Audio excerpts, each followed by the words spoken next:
Hello, everyone, and welcome to our Big Brother Canada 9 coverage for Rob Has a Podcast. I'm your host, Taran Armstrong, and I'm here tonight to talk about this eviction episode where we found out that there are no more teams, and we've lost our mastermind of chaos, Josh. So we're gonna get into that and everything else. I'm joined here tonight by Phil. How you doing, Phil? How you doing, Taran? Listen, this was the most excited I've been for a Big Brother episode, probably, even before the triple eviction in last season, like in years. And of course, it kind of went out with a whimper, but I'm so excited to actually podcast about an episode I was so hyped for. So I'm really excited to be here. Also with me tonight is one of Melissa's dogs. I'm not sure which one, but they are also very excited about this episode. Yes, they're thrilled. They just enjoyed it so much. No, but for real though, this has been such a great week for Big Brother. I mean, this is what you want. Like, yes, the flip didn't happen, but the fact that we went into the episode being like, I have no idea what's going to happen. And the fact that it kind of kept going back and forth. I mean, that's the kind of thing that you want to see. No matter who's on the block, it's like, I love the flip. Like, I love the intrigue of who is it going to be. And lately we've had some seasons where it's just been kind of like, okay, this person's going to go home this week, and we know it starting at the very beginning of the week, and there's nothing to look forward to, nothing to be curious about. It's kind of just like, all right, let's just get this over with so we can see who the next HOH is. But this week was totally different. I enjoyed every second of it, even though it was very confusing. Unfortunately, the flip didn't go through. You want to see, or at least I wanted to see the flip.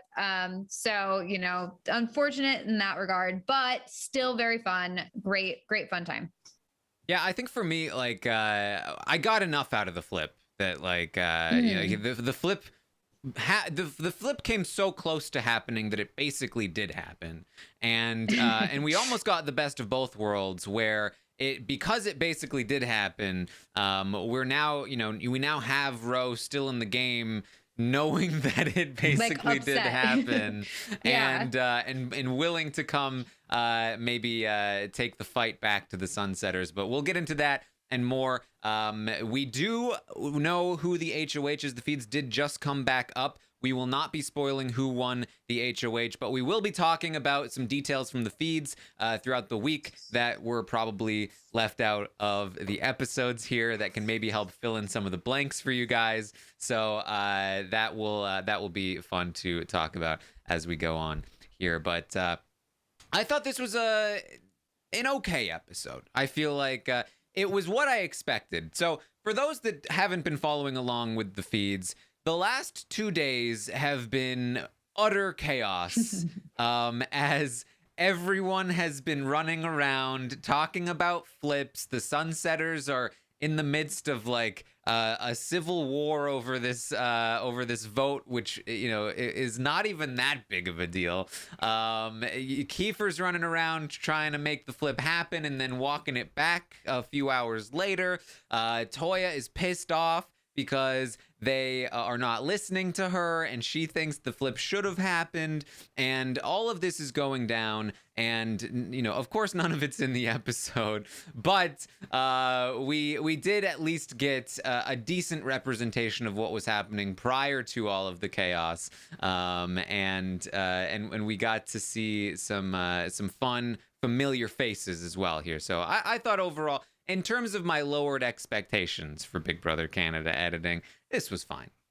Yeah, I feel like the episode did a fine job of simply explaining why we don't know who's going home. I think that they did their job, and they showed the house meeting. I mean, they had so much to cover that it was kind of how do they fit it all in? And I think overall, while they didn't show the back and forth and the chaos and everything like that, they did kind of explain why we were in a situation coming into this eviction episode where it was no one really knew what was going to happen.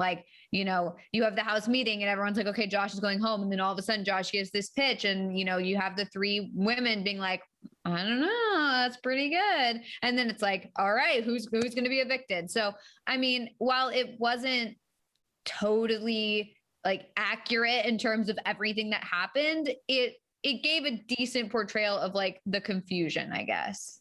Yeah, I totally agree. Like, I feel like the last couple days have been so back and forth, where we've been guessing, but I feel like to actually edit that in a show, it'd be nearly impossible. So they kind of did the best that they could do with the scenario. And I feel like we did still kind of get like Toya's motivations of why she was thinking about the flip. And so like, and Tina's as well. And Keith, like we got the Sunsetters like opinions of like what was going on with the flip a little bit, but it was enough for a casual to basically understand and basically understand what was going on. So I can't be too mad at it. I would say they could have done a better job, but yeah, they did the best they could.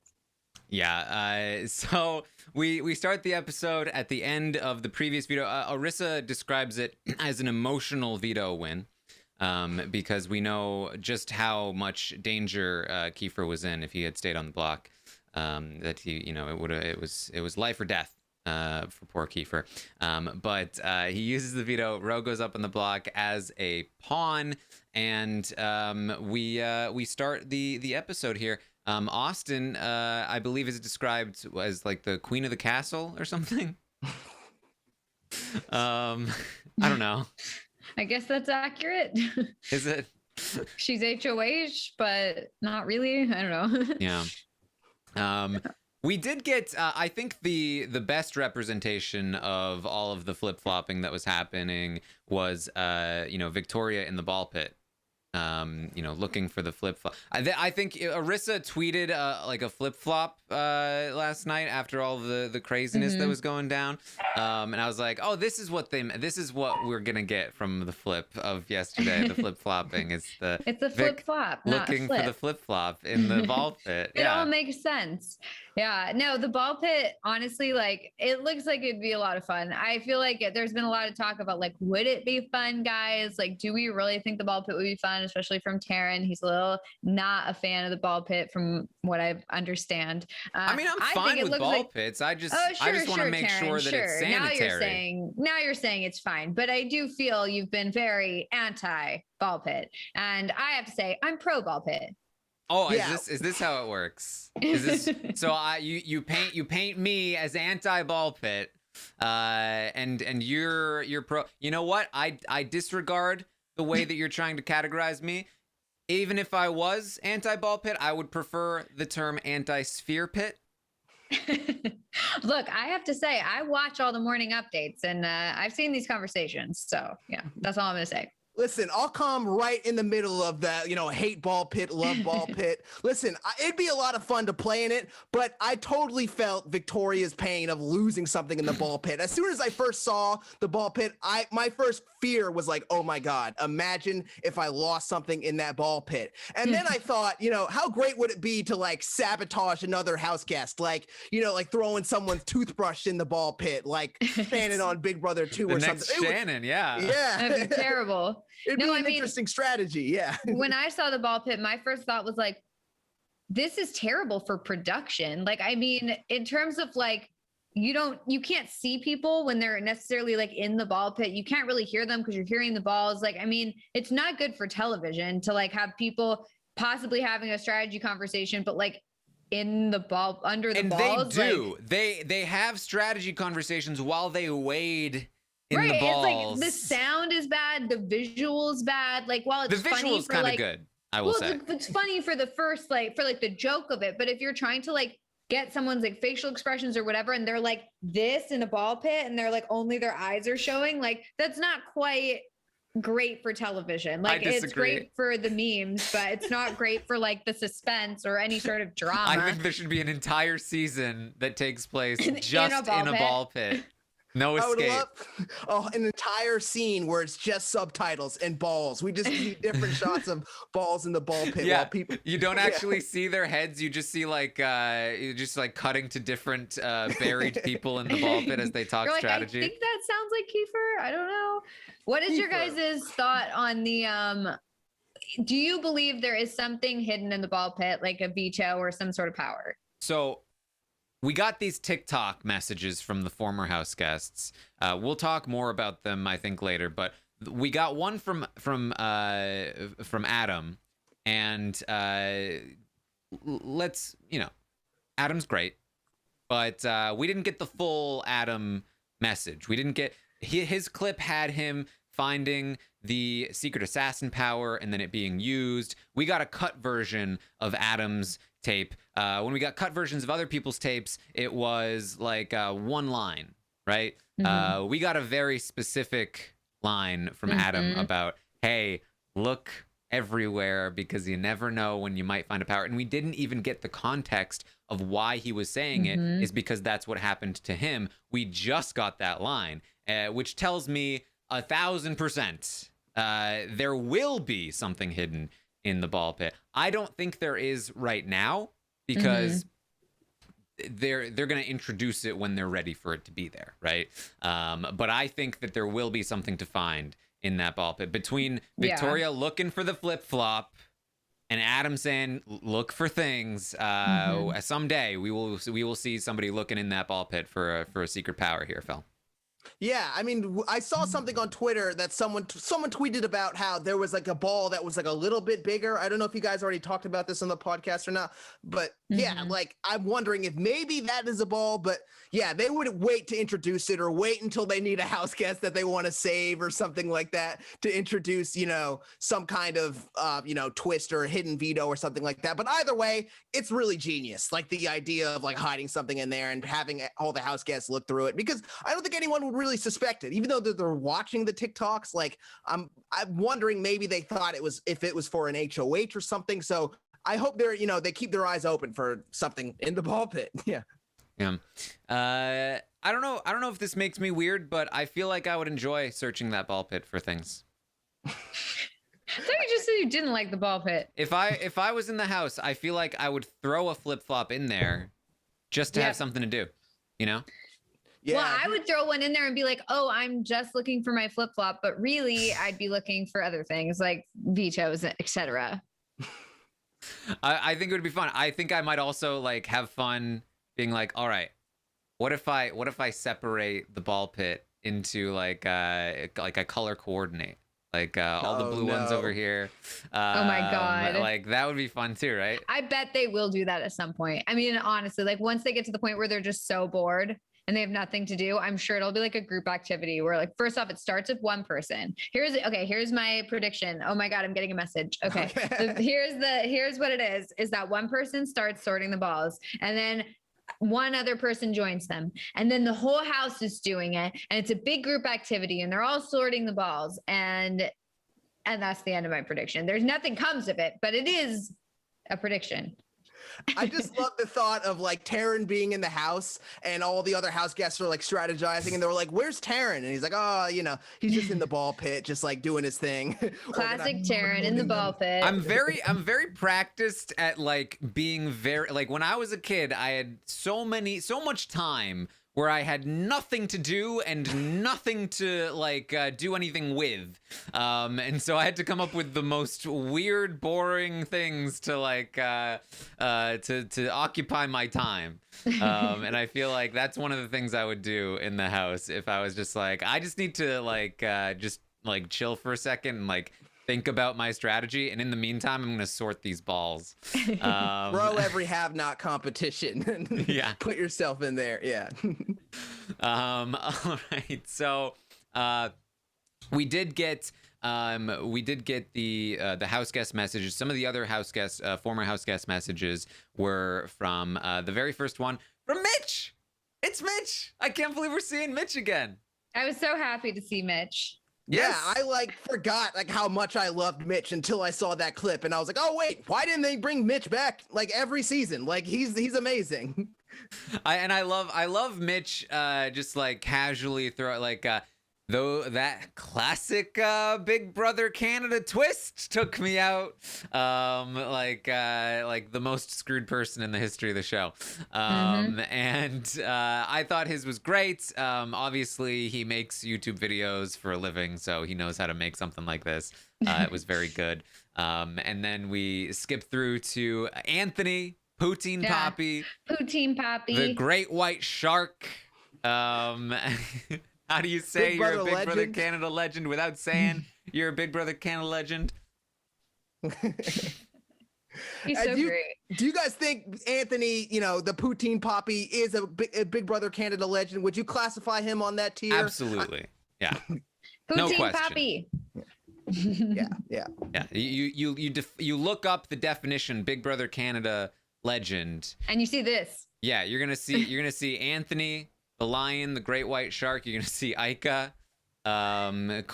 true queen of the castle. Yes, I loved it from Anthony. Anthony was really great.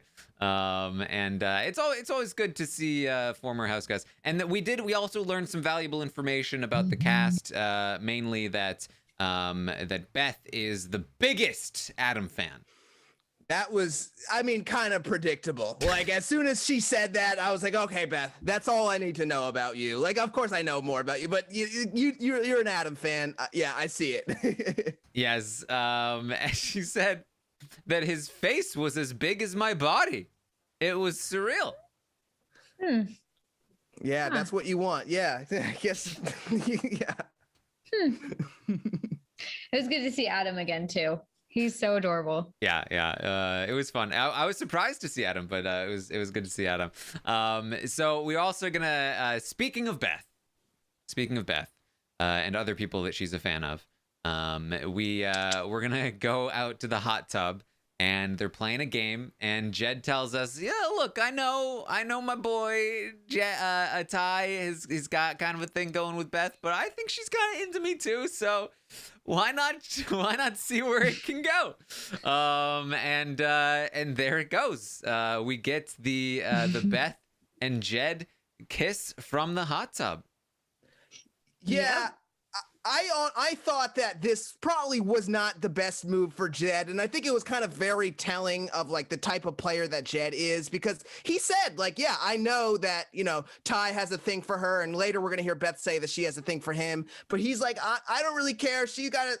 I hear she's feeling me too, so I'm going to shoot my shot. And I kind of feel like it might not be the greatest move to like your best friend and your closest ally to try to kiss Beth, even though Beth is trying to play the flirt game. I feel like you saw it in Ty. It might have ticked him off just a little bit, and that might grow into something much more later on in the game. So I'm excited to see what happens with this, because I'm having a lot of fun with it, but maybe it wasn't the best move for Jed, I'd say.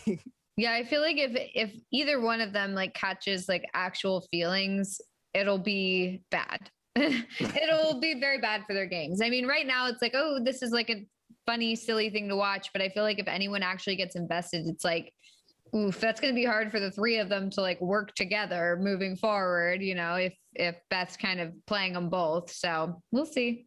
Yeah, we did hear from Beth in the diary room that she is into Ty more.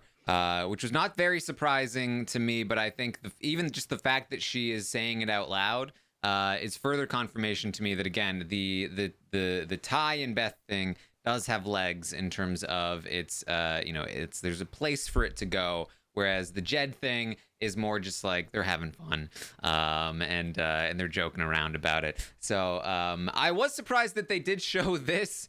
And we still haven't seen Beth and Ty actually kiss. We've just seen them, put hands over each other's mouths. So I was surprised we didn't get the actual kiss from Beth and Ty. Maybe they're saving it for later. Saving it for another episode where they focus on the triangle. Maybe we'll get the bath scene. Triangle. Oh boy.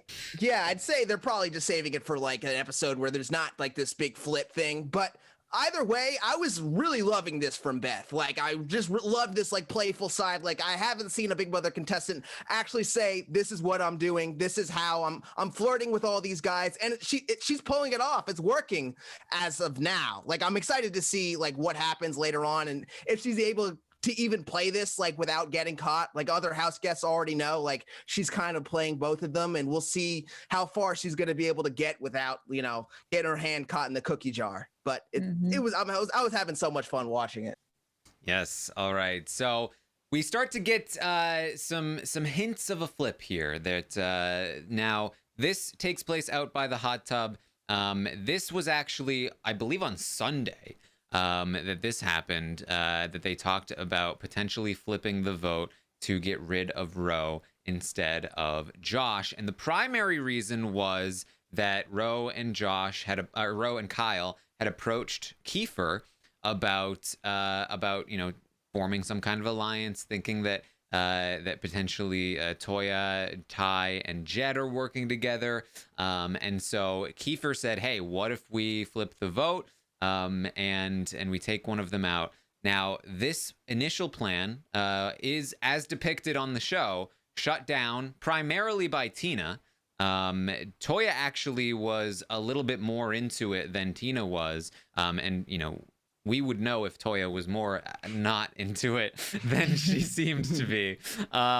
So Tina actually put in a lot of work to shut this down. And that's because Tina also had been approached by Kyle and Ro to work with them. And Tina kind of saw this as an opportunity to ride out both sides and let the guys go after each other. However, over the course of a couple days, Kyle and Ro continued to talk to Kiefer, did not talk to Tina as much. And so Kiefer made another push yesterday, and this is when things started to get wonky with all of the flip stuff. But as portrayed in the show, this initial flip idea was shut down by Toya and Tina. What we're going to get to later is that Toya is actually the person most upset by the fact that this did not flip, which is probably confusing to say to you guys right now.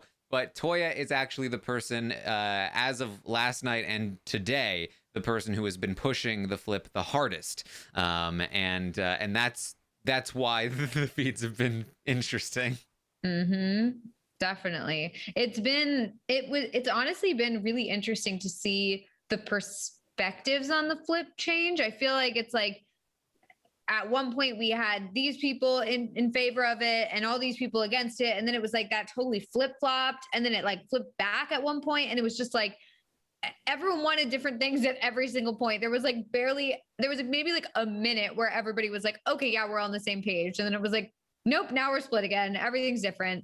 It made it so interesting. I have to give credit to Josh, honestly. And also, I do have to give credit to like Tara and Tina and Toya, because, a lot of the time, at least in recent seasons, when somebody is, when the house has already decided this person's going home, that person comes to people with like a pitch, and nobody listens to them. Everyone laughs at them. It just says like, why aren't you laying down and dying? Like, you just need to go home. Like, we're all voting you out. Just give up. And it's like, that's not what we want to see. We want to see the person fight. So like, when people just get shut down and shut down and shut down at every turn, and they don't even get to give a pitch, they don't even have like open ears to hear it.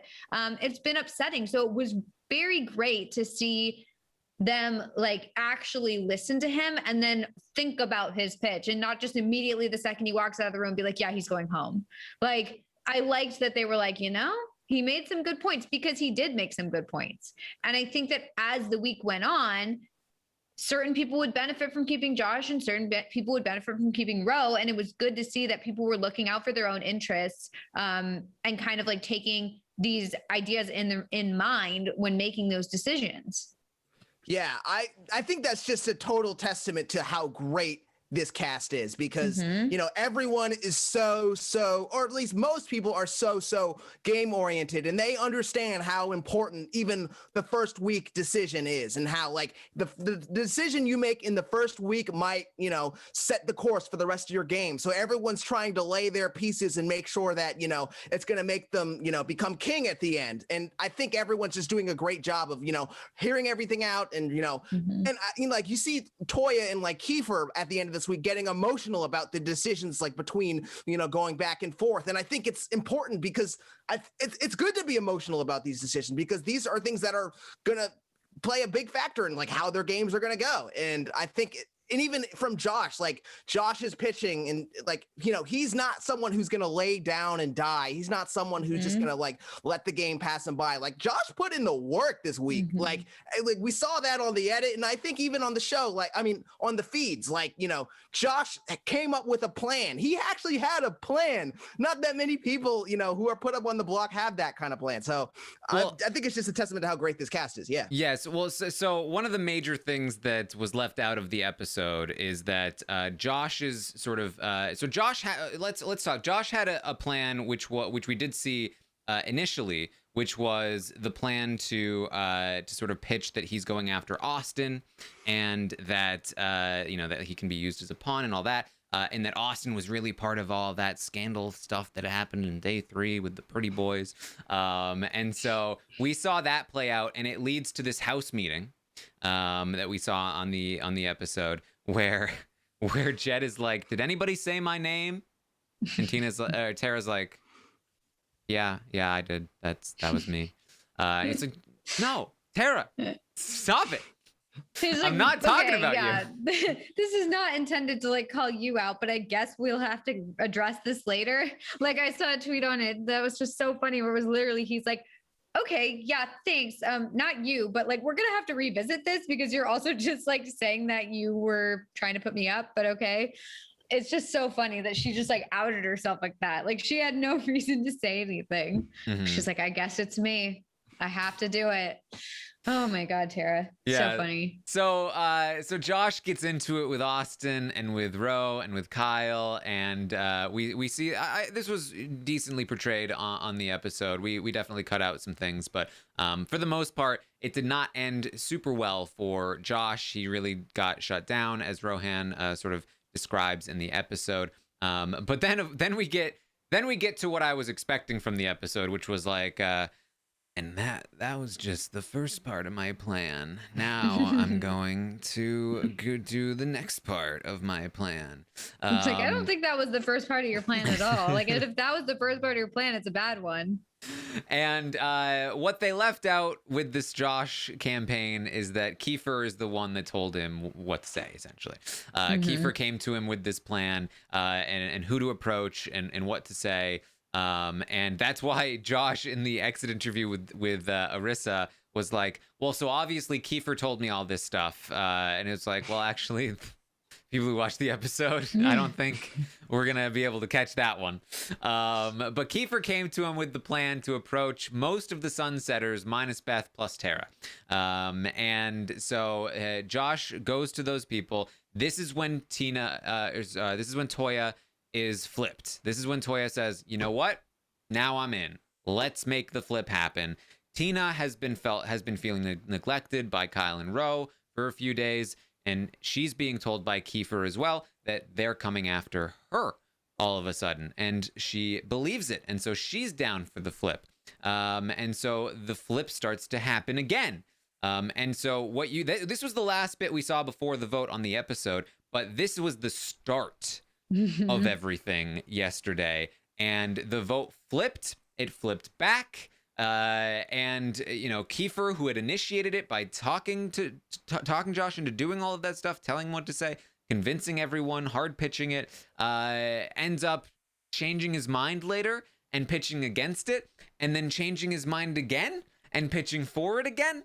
And the guys, Ty and Jed, are deciding that they're into it at first, but then they're changing their minds. Beth was into it at first, but she changes her mind because it would mean that they would have to pretend that she's on the outs with Ty and Jed, and she wouldn't be able to hang out with them as much anymore. Beth and Toya get into it because of this. Tina is annoyed at all the flipping that's going on. And Ro and Kyle, importantly, find out that things have been flipping. And they find out from Victoria that Toya is the one leading the charge. And so now Toya is pissed off that the flip's not happening. She's been outed for leading the charge. And then Toya and Kiefer find out that Victoria ratted Toya out. And Ro and Kyle find out that Kiefer has been ratting them out. And it's a big old mess heading into this HOH competition, especially because Arissa announces no more teams. And I'm excited, Phil. Yeah, like I was definitely not expecting that at all whatsoever. You know, usually when they set up these season twists, they last at least for the pre-jury or, you know, for the first 3 or 4 weeks. But to have it out, you know, like basically like, you know, this is the second week of the game, but really this is the first full week of feeds we've had. And then the twist is done. It's surprising. And I wonder if it's just because we lost both Julie and Josh and, you know, back to back. And so now they would either have to reshuffle the teams, which would be confusing, or, you know, or just, you know, cut the teams. And I guess that's what they decided to do. And I, you know, also I wonder if it's because of, you know, the internet's reaction and people wanting the teams to end, which I'm glad that Big Brother Canada listened if that's the case. But otherwise, I mean, I'm just glad to see the teams go out of the play just so we can actually see Big Brother again. And, you know, to see the people make decisions based off of who they actually want to put up, as opposed to just like, oh, I can't put up this person and this person, this person. I guess I have to put up these 2 random people that like I kind of really didn't want to be out in the first place. Yep. I'm very glad teams are done. I was shocked to hear that, to be honest, because I really thought it was going to last for 4 weeks. But you know, I'm glad that it's gone, because I just feel like it hinders gameplay. It makes it so that you have to pick certain people, whereas like, I mean, at this point, people are already creating their own alliances. You don't need these manufactured like alliances, like team alliances. So I think that I think overall it's better for the game and better for us to have the team's twist gone this early. You know, so it'll be interesting, I mean, to see how this whole thing plays out, because I honestly, like, we left off with the feeds going down where, like, I mean, I didn't know what was going to happen. I don't know what ended up happening. Like, I'm going to be interested to see if they show what happened on a future episode, like a flashback or whatever. I don't know if they will, but it would be interesting to see, because honestly, like, how did this flip back? Like, how did it happen? I mean, I swear, Josh was going to stay, because if LaToya wants something, I just figured LaToya is going to get it. So I don't know how it ended up slipping out from her fingers. You know, I mean, at this point, she's in a precarious position if Josh leaves and Rohan stays, and he stayed. So I don't know how it's going to play out. Yeah, I mean, Toya had basically surrendered to the group by the end of last night. But because of some of the events that took place this morning with Kyle and Ro, figuring out that Kiefer is ratting them out, and they had a talk with Tina and Tara about them saying, look, Kiefer told us that you were coming after us. And they were like, that's not true. Toya is the one that is trying to push the flip on us. And Ro basically told Tina that he's going after Toya right before the feed's cut. And obviously, Toya, as said in the episode tonight, has Tina as her number one. Toya is one of the key numbers for Tina. So you kind of expected there's definitely a chance that Tina brings this to Toya and the group at large and says, look, I know we don't want to do this, but this is real now. He's coming straight at us, and that they could have pulled off some kind of last minute flip before the episode happened. Obviously, that did not occur. And so that's why we, heading into the episode, were like, we don't know where this is going to go. And this is definitely one of those cases where, like, usually the feed watchers go into the eviction episode and it's a lot less tense than like an episode watcher, because the episode watcher is, doesn't know what's going to happen with the feed watchers do. This was definitely a case where it was like, way more exciting to go in as a feed watcher than an episode watcher. And that, I feel like that's normally the case with Big Brother Canada, just because they're just not great at portraying the stuff that's actually going on. But so this is where we're at. I love that the teams are done. This immediately brought to mind Big Brother 17, when they were like, all right, let's get ready for a takeover. And it was like, this is a flop. This is a terrible twist. And they were like, okay, you know what? Fine. We'll just forget about it. They're like, we have Gronk. We have to use him. But once he's done his takeover, we're done. Yeah, I wonder, to be honest, if it's just because of the Sunsetters. I'm not going to say like the Sunsetters killed the twist or whatever, but like just because people are like obviously making alliances between the teams. But I wonder if, you know, they thought it was going to go the way of like Big Brother 6 and Big Brother 20. And if that would have happened, they probably would have kept the teams going much longer, right? Like just to see these two teams duke it out like a season of Survivor or something like that. But it just didn't play out that way. So they were just like, what is the point of this? Like no one, not even the casuals even know like what teams people are on anyways. There's no buffs. There's nothing like that. So I'm sure there was just no incentive to keep it going if they knew it was just going to be a bust. Yes, and no returning players, no added players. I even got some people saying that they felt like that they might be added today, but nothing. No more players. We have this 14-person cast, which I love, and we didn't need anything else. What we needed was for the teams to go away, and they did. They did. They went away. And now I'm genuinely looking at this season and this cast, and I'm like, there's nothing holding it back anymore. Like, this is so exciting. With a great cast, they're all playing the game hard. It's a smaller amount of people. There's no dumb twists in the way anymore. Like, I'm pumped. Taran, I know you did like an exit interview with Julie. Is Julie home? Do we know if Julie is like 100% home? Yeah. She's been tweeting. She's been okay.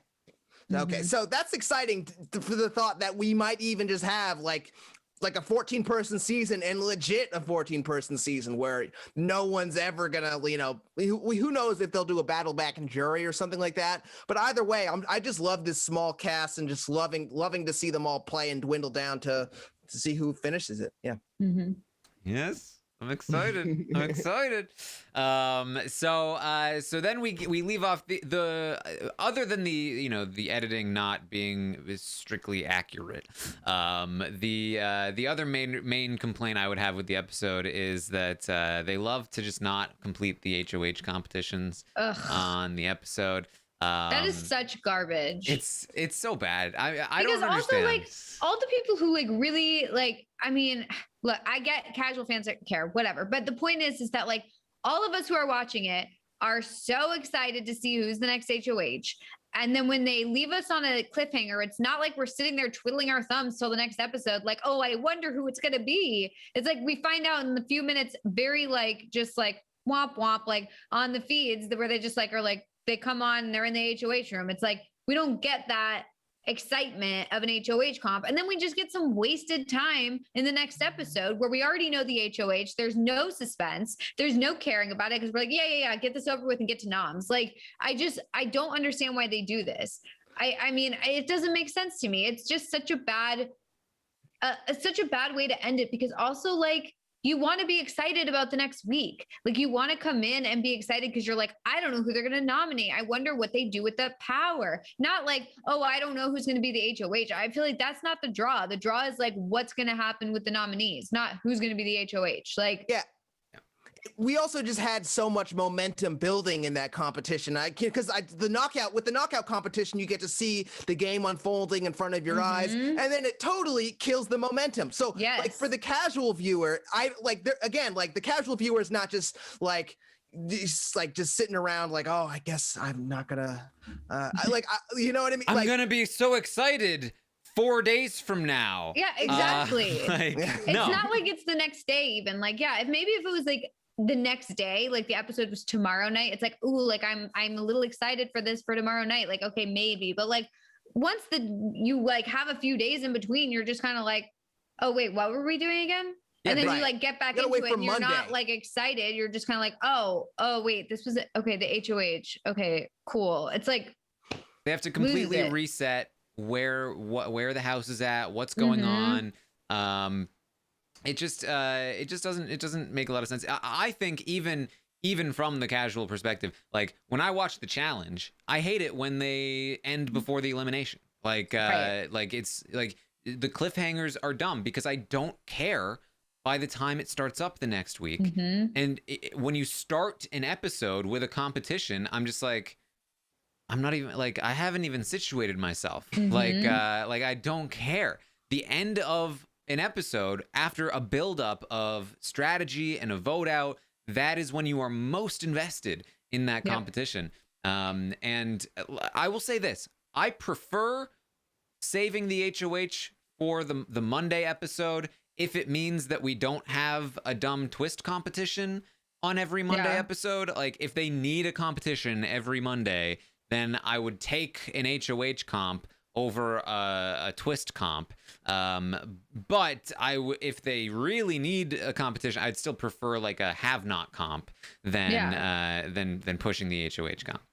Totally. And I mean, look, even when I wasn't watching the feeds and I was like, I guess as close to a casual viewer as like I was, I would still like look up I'd look up that night who the HOH was and then tell my whole family. Like, I didn't watch the feeds, but I would look at the update website and be like, oh, this person's HOH. And I'd let my whole family know so that by the time Monday came around, it's like, okay, cool. I don't know. I just feel like it's just such a waste. It's like, I get the logic behind it, or at least like what they think is happening. It's like, let's keep them on the edge of their seat, leave them on a cliffhanger. But like, you can't maintain the edge of your seat cliffhanger like vibe for 4 days. And here's the thing, like the actual cliffhanger, like the actual draw to come back is already there. It's already built in. If you see who wins the HOH, then it becomes, okay, here's the new HOH. What are they going to do? Plus, then you can think about it. Exactly. Like over the weekend or whatever, you can be like, even if you're not watching the feeds, you can be thinking to yourself, who are they going to nominate? I think this person's working with this person. Oh, but is this person going to be safe? Oh, does this mean my favorite's in trouble? Oh my God, I don't know. I'm so worried. I can't wait until Monday. I need to see on Monday if they're going to be in trouble. If you don't know the HOH, you can't do that. You're just like, well, I guess we'll just have to wait and see who's HOH. Yeah. Can't even think about the show. The cliffhangers where you actually have to use your brain to think about the game and start thinking about, like how you're emotionally invested in the game. I guess Global's just not interested in that. It's just kind of like they want you to just throw your hands up in the air and say, well, we'll see who wins it. I also just think that, if you're going to have a competition on the Monday episode, like at least have it be an endurance episode where we can get some, some confessionals, have it be longer paced, because with the knockout competition, it's so quick. Like, how long is it going to take? Like another 5 minutes in the episode? Like, there's no point in saving that. Yeah, we needed 2 minutes. Yeah. It was Seriously. Again, it's one. You're completely right. It's one thing to like shove them up on a wall and be like, they're in for a ride tonight. This is gonna be a while. Tune in on Sunday/Monday to find out what happens. It's another thing to be like, all right, we've got 120 seconds left on the clock. Whoops! Hold on. Oh no! Tune in Monday as we repeat the entire competition again for you. I get that they probably are thinking to themselves like, yeah, but this way we can put in like confessionals, like this way we can put in diary room sessions where like they're saying, oh, I can't believe he paired me up with Victoria or whatever, but at the same time, it's like they can still do that after we already know the HOH. They can do a flashback thing where it's like, well, I was really upset that he put me up against this person and this caused this rift between us. Like it's not like impossible to flash back. We've seen it done before. I mean, when I think back to like when I was still like on the feeds, but when I was a younger viewer and I cared more about like the outcome of like the players playing, when I was watching BBUS, some of the most memorable moments from when I was watching the episodes were HOH competitions. Because those I knew were like the most important bits, and at the end of the eviction episode, they'd have an HOH and like, oh my God, like is Janelle gonna get this? Like, come on, Janelle. Yeah. And then when she'd win, you'd be like, yes, like yes. And like those were the best moments, and I feel like we lose those. And like I get it. I also complain that the eviction episodes don't have enough content because we need to fit more. We need to flip this whole flip in. Like if the editors were listening to me, they'd probably be like, "Well, what do you want, Taran? Do you want the flip or do you want the HOH?" And what I'm saying is that I'm getting neither right now. So at least give me one. But again, like it was 2 minutes. You I don't feel really like need that much time. they also could have moved some of the stuff to Monday. Like, do you know what I mean? Like, they could have moved The kiss or something. the kiss. They could have moved finding the flip flop and the balls. They could have moved the video messages, because I thought they were showing the video messages because that was going to be part of the HOH competition or something like that. But they could have moved literally all of that to Monday's episode in order to cover stuff that happened prior to the eviction, which is now irrelevant. Like, I feel like now it's like, okay, yeah, Josh is already gone. Like, we don't need to see why. As long as it doesn't like affect the next weeks, like, who cares? The thing is, it's not even like a time thing, because the Big Brother Canada evictions, they're not live, right? They're pre-edited, they're pre-taped, everything. So they are really riding on the fact that it is a cliffhanger, even though I feel like it's misguided, in my opinion. Yeah. All right. I like, so that's what we're talking about now, but I do want to say they're, again, very happy that the teams have ended. And so, I don't want it to like, the HOH thing, long-standing complaints, but very, yeah, I feel like all these complaints are just constant for Big Brother US and Canada. This is not an exclusive thing. I will say this, although I will also compliment, and I know it's not intentional, but I love the no audience. I love that there's no audience. I personally like the vibe more. There's no chance of interference from the outside, from the audience, and no spoilers, which is so nice. And I know that's not a problem for casual viewers, which is their primary concern, but it's definitely an additional benefit to something that I already really like.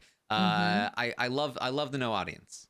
Same. Yeah, it especially plays a big part in Big Brother Canada too, because they could always hear, like, if like for example, like with Cindy putting up Netta, like that was a big thing because Cindy heard everyone like outside of the house cheering for her to put up Netta. Like, but now, you know, we don't have that, so now everyone really is playing in a vacuum, like Big Brother's intended, and for that, I think that's really exciting. Although, you know, I still, come on, you want to hear the people cheering for Josh? At least I do. I don't know, I do kind of miss that. I don't, and like when Arissa says like, I'm sorry I don't have like a crowd for you, like I get that maybe for the individuals. Certainly not everyone wants to walk out to a crowd. Certainly Netta didn't.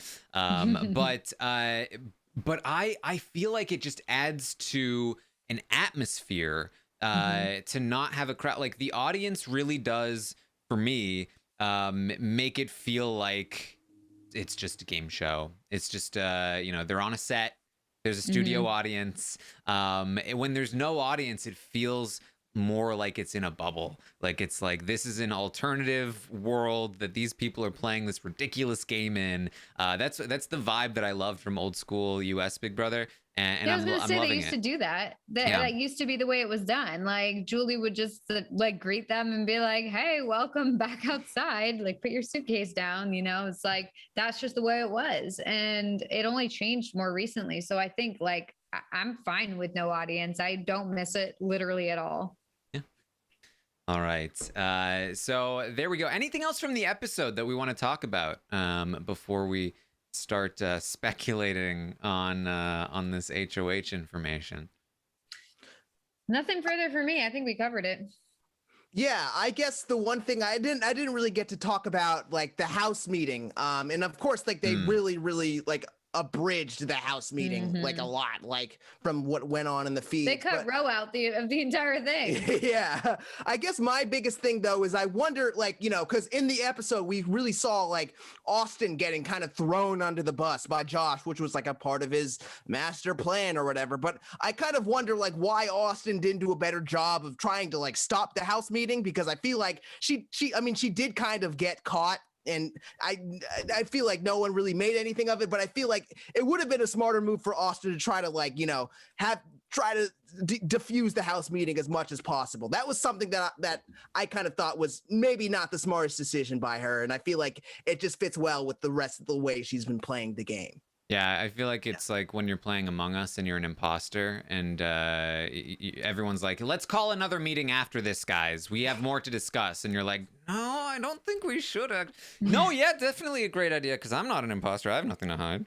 I feel like it was very, very that much, right? Like very like, well, obviously I'm down for a house meeting because I'm in the right here. So... Yeah, she wasn't like horrible. Like she's not like the worst liar I've seen ever. Like so she mostly pulled it off, but like she kind of did put herself in the position. And especially like we saw like she was kind of like encouraging the house meeting. She wasn't trying to diffuse it at all. Like Jed was like, "All right, let's do it." And she was like, "Yeah, let's do it." Like, are you really that like supportive of it? But, you know, I think she did an all right job with, even though it was her fault. Can I also say, so they showed a flashback when so Josh says, "Hey, I asked you if you thought there was a Pretty Boys 2.0, and you said yes." And then they did a flashback to that conversation. He was like, "So I'm thinking Pretty Boys 2.0. What do you think?" And from Austin we get, and this is a visual for you listeners. Like a the tiny slightest nod. of nods. Like, does that really count as a yes? I feel like each of them were believing what they were saying, because she's saying, "I didn't say yes." And he's like, "You said yes, you agreed with me." And it's like, okay, well, yeah, technically she like agreed with you because she nodded a little bit, but technically she didn't say yes. Like she technically, even if she agreed with you, she didn't say yes. So she's not lying either. I feel like it's like, I was hoping for more clarity, to be honest. Like, you know, when they do those flashbacks during these fights where they like are referencing other things, it's like, that's the way the audience is brought in on it and made to know like, oh, this person's like lying, this person's telling the truth. Like, this is how we know. But I feel like I left that still confused, still not knowing who was telling the truth. Like, I don't know. I just feel like I was hoping for a bit more there. Yeah, I feel like a nod is like the bare minimum that you can do to just like keep the person talking. Like, what is she supposed to do? If she disagrees, is she supposed to like just be like all out like, "No, actually, I think that you're wrong"? Like that's gonna lead to, then he's gonna be like, right, "Well, let's discuss it then." What if she doesn't want to discuss it? The easiest thing to do, just sure, Josh. Sure. That is not like it wasn't like she was like, "Oh my God, Josh, I agree. Let's talk about it." Also, like, who cares? I feel like the whole thing is stupid. Like, Josh is allowed to say, "I think, hey, maybe we should be worried about these guys. They seem to be hanging out a lot. Maybe they're Pretty Boys 2.0." And she's allowed to like speculate about people. Like, everyone's allowed to speculate. Like, you're allowed to throw out potential pairs or alliances. I mean, that's the point. And if you're not throwing out potential alliances, then you're being like purposefully obtuse. Like, I just feel like you shouldn't like. I don't know why people were even like questioning like why this was a big deal. Why did they care that Josh potentially said there might be a Pretty Boys 2.0? Like, so I think that's just the beauty of Big Brother, or maybe not the beauty, but that's like, I feel like if you're on the top, you know, you're allowed to name, oh, this person, this person, this person. If you're on the bottom, you kind of just have to keep your mouth shut. Like, unfortunately, that's just the reality of the situation. But yeah, it should be more like, why, especially in the beginning of the game, like where people are speculating about stuff and they don't really know each other that well. Like, they should be allowed to say whatever they want. Yeah. Yeah. I would just like everyone to know that when I do say things like, yeah, or I'm not necessarily agreeing. Just letting you guys know. All right, in case you try to bring it back on me. Taran uses those a lot too.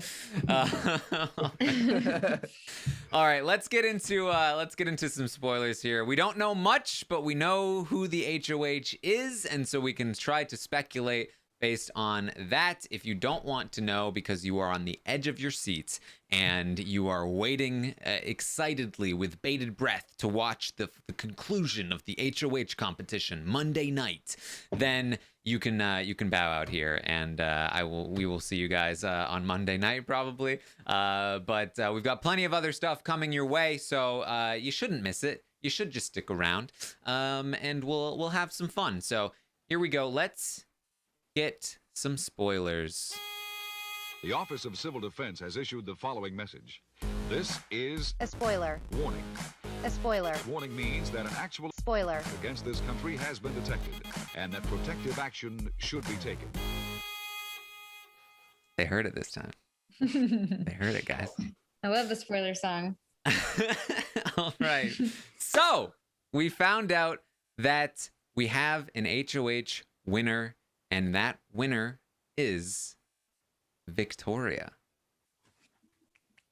Congrats, Victoria. Shocking, to be honest. I really did not expect that.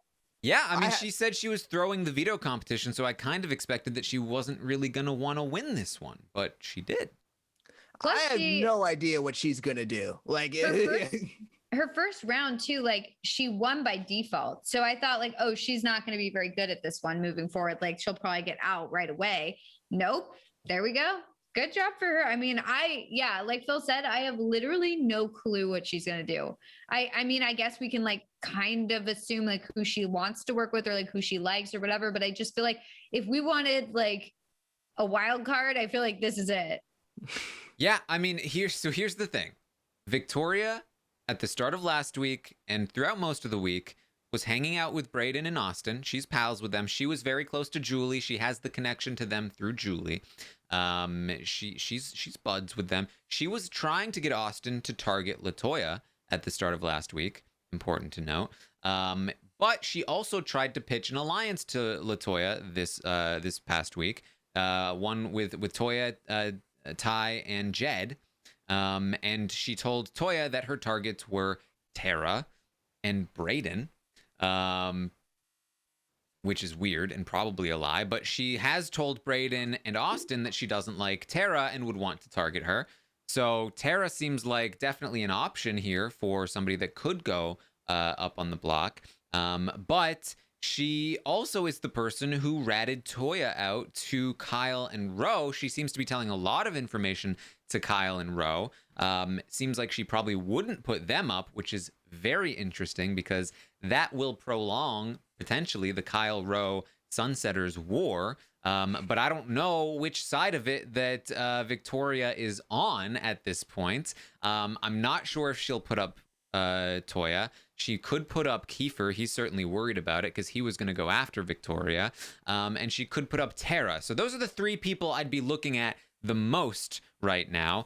And I'd also look at like, who is she going to bring in? Is she going to start working with Kyle and Ro? Is she going to get Austin and Brayden to actually start caring about the game? I don't know. Maybe all of the above. Maybe this is the start of a real opposition side. It could be interesting. I feel like this is like one of the better case scenarios for not having a dominant giant alliance. Like I feel like both the last week and this week, we've had people outside of the Sunsetters winning.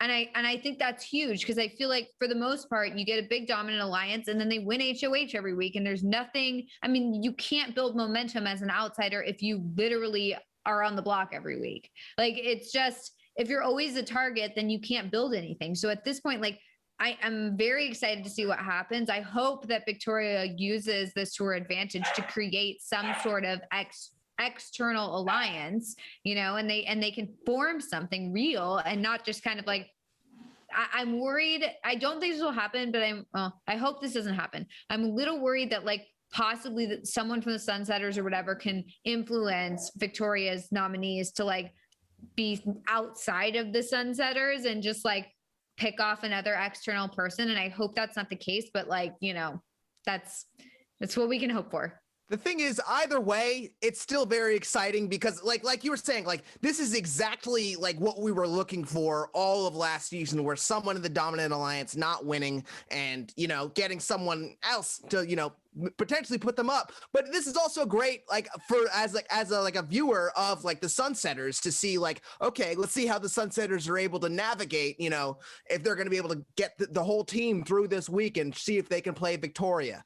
And I also just think that, you know, with the whole Victoria Toya thing, like, even though she did rat out Toya, I feel like it's just part of Victoria's nature. Like she's just kind of been very loose-lipped in the house all week. And I just kind of feel like Victoria just kind of just spills her guts out to whoever wants to listen. So, you know, I feel like the anger might come more from Toya's side. And I remember like, you know, Victoria and Toya do kind of have like a little bit of a relationship. I feel like Victoria has been trying to give her a little bit of trust. She's broken it a little, but I feel like Toya should be good this week. I mean, we'll see what happens after like a veto, but I'm not as worried about Toya as I would be for like Tara or something like that. Yeah, I definitely think based on initial impressions, my guess would be that this week will come down to will the Sunsetters be able to get Tara on the block, and if so, probably out of the game, or will Vic stick to her guns, leave Tara alone, and put Toya up next to Kiefer or somebody else who Toya would potentially go home against? And even if she is against Kiefer, what happens then? You probably have people like Tara and Tina trying to rally votes for Toya, and you maybe have Vic trying to get Toya out. Not sure there. Maybe she doesn't even go after Toya. Maybe she does just stick to Tara. If it is Tara that she's trying to aim for, then she is able to keep both sides probably decently happy, although Kyle and Ro probably wouldn't be too pleased with that because they probably feel pretty good with Tara at this point. So I think this will definitely be both sides trying to court Vic, and in one side will be saying Tara, and the other side will be saying Toya. And I don't know. We could see Toya leave, but we could also see like a different Sunsetter take the hit here. It's really up in the air at this point. Yeah, this is great. I'm just super excited to watch the Kyle and Ro versus Sunsetters duel.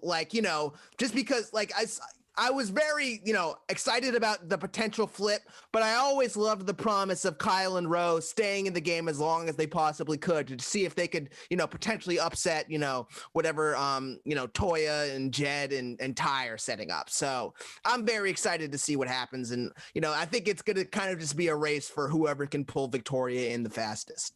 I also think it's partially going to be based on who knew what and who told who what before this potential flip that happened this week or that didn't happen this week. But I feel like, people like Austin or Braden or possibly Victoria or Tara or whoever, if they felt out of the loop, I mean, same with Ro and Kyle, like if they felt left out by certain people, they might be upset with them and try and get them out. So I feel like there's a situation where someone who thought they were close with someone else realized because they weren't told about this flip or they were kept out of the loop or whatever, that they aren't so close. And in fact, they want to try and get them out. So I feel like it really depends how this all went down right before the vote. So I'm really excited to see what the noms are, because I honestly have no idea at this point. So it really could go any direction. And that's what you want. That's what you want when you hear who the HOH is. You want to be like, oh my God, I have no idea what's going to happen. That's what keeps it exciting. That's what keeps it fun. And so I'm very excited for this week. Yes, and Scott with a good point in the chat. Just to solidify this, if only one Sunsetter is on the block and they stay together this week, they will control the votes. There will be 9 votes with 12 players in the game, which means that 5 votes will be a majority. So if Toya is on the block against Tara, the rest of the Sunsetters can vote Tara out without needing any extra help. So in order to for sure take out one of the Sunsetters, you need to have them against each other. Now, the part of the problem there is that Vic might not know exactly who is in and who is out. She may think that Tara is with those guys and that putting Tara up would be like putting one of their alliance members up. But I think the counter to that is that Ro and Kyle might be around to say, hey, no, Tara's with us. You don't need to do Tara. If that's true, people like Tina should be okay, but losing Toya would not be great for Tina. Losing Tara would also not be great for Tina. I'm curious to know what that means. If Toya does go up on the block next to, say, Kiefer, where did the Sunsetters go? Does Tina try and convince them all to try and keep Toya? Are they able to get the votes to do that? If all 4 of the other Sunsetters plus Tara vote to keep Toya, then they could. So getting Toya out might not be super easy here. So again, there's a lot of different ways that this can go, and Vic does not have all of the information to know exactly how to make her plan work depending on what her plan is. So this really could be a very interesting week.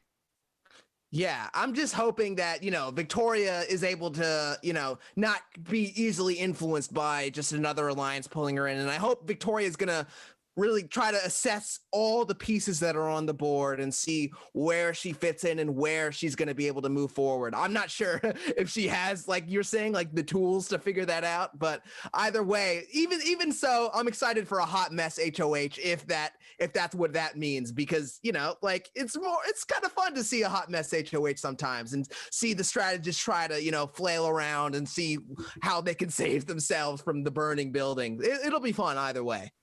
I can say it sounds like, from what I'm reading, I'm seeing a little bit in the chat, I'm seeing a little bit elsewhere, that Austin, Braden, Roe, and Kyle have been talking, comparing some notes, and that Vic might be involved in some of those talks. Maybe not, but basically, Kyle and Roe have been saying, you guys can't trust Beth. You guys cannot trust. Beth was involved in that flip. Beth is against you. She's with the guys. And it sounds like they might be believing it, which would be very interesting. Maybe we could see Beth on the block next to Toya. Wouldn't that be interesting?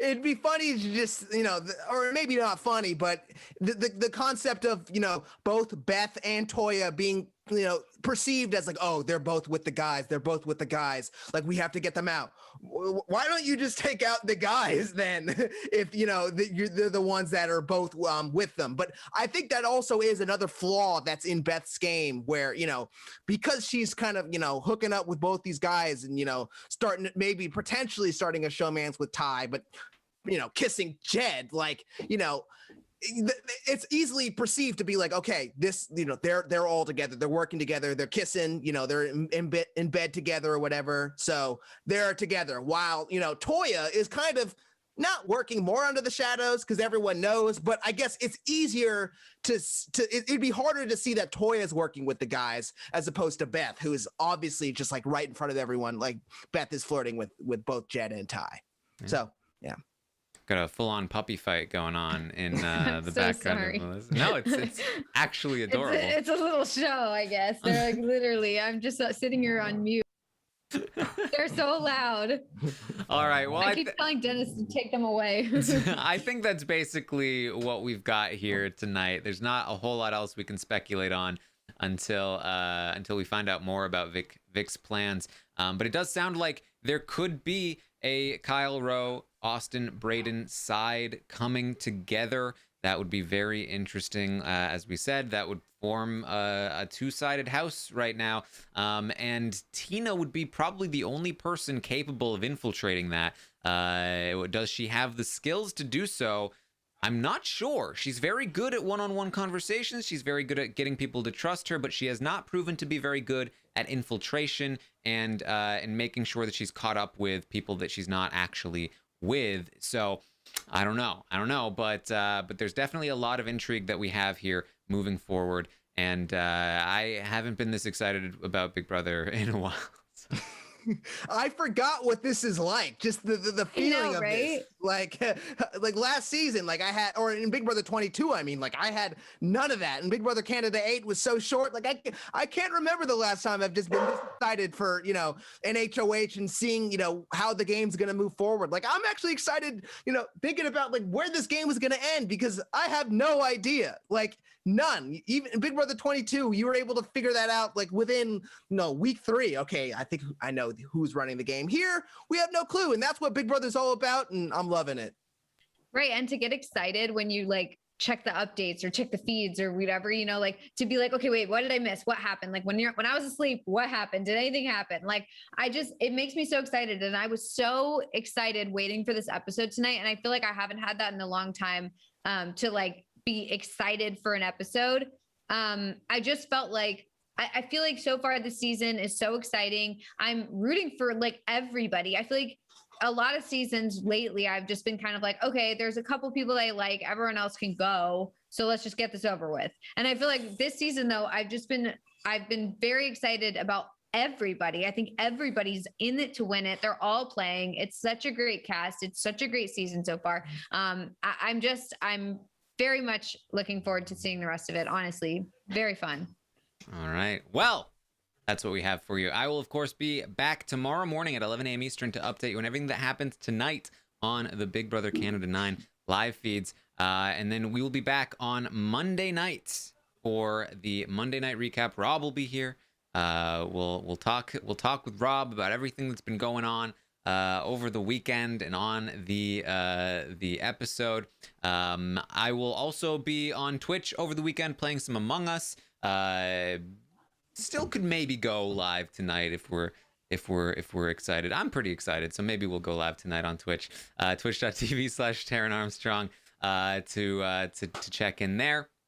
And then of course we got a roundtable coming up on Tuesday. Hopefully you all put in your orders in the stock market, stock watch. I did, but now I'm like, I think I made a huge mistake. Oh no. Already the first one, I think I really blew it, so I might be out. Oh boy. We'll see. We'll see. I'm not out see.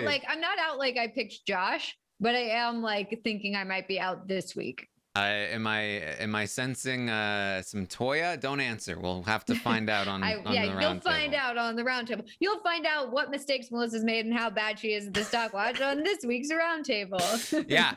Sorry guys, it's a cliffhanger. You'll have to wait and find out. Wait till Tuesday. So yes, check all of that out. I did a stream earlier today talking about the stock watch. It was very fun. So check it out. Be a patron of Rob as a podcast as well. Don't be slacking with your patronage. It's like olden times when you had patrons, right? Yeah, that's all. That's exactly. The whole thing. Phil, where can people find you? You can follow me on twitter.com/listenupphilip. That's twitter.com/listenupphilip. And I'm also writing a lot of movie and TV show reviews on letterboxd.com/PNTJR. I'm watching a lot of the post Disney Renaissance era animated films, like the hand-drawn ones, just to kind of see like how Disney was able to kind of live after that golden age. And I watched Treasure Planet. It wasn't that great. But you could just follow me. I'm always writing stuff there. Yeah. There you go. Melissa, what are you up to? I'm at It's Melissa with 3 A's on all social media. I just recorded a podcast for stuff 90s shows taught me about Mary-Kate and Ashley. Which will, I think, be up next week. So I'll repost it or whatever on my Twitter once it gets posted. And it was a very fun, long conversation. If you love Mary-Kate and Ashley as much as I do, you will enjoy it. So it'll be good. All right. Well, final piece of information before we wrap up here. Apparently, Vic has just told Tara that she is good this week. Good. She's not going on the block. Good. So... That would have been like such a safe, boring week. Oh boy. Wow. Oh boy. If we get a Sunsetters blow up week 3, I'm really living. This is golden. Oh, yeah. I'm so excited. So good. Wow. I love it. All right. Well, It's going to be a good week. It is. All right. That's what we have for you. Thank you guys so much for joining us tonight. Make sure you tune in tomorrow morning for the update, and I will see all of you next time.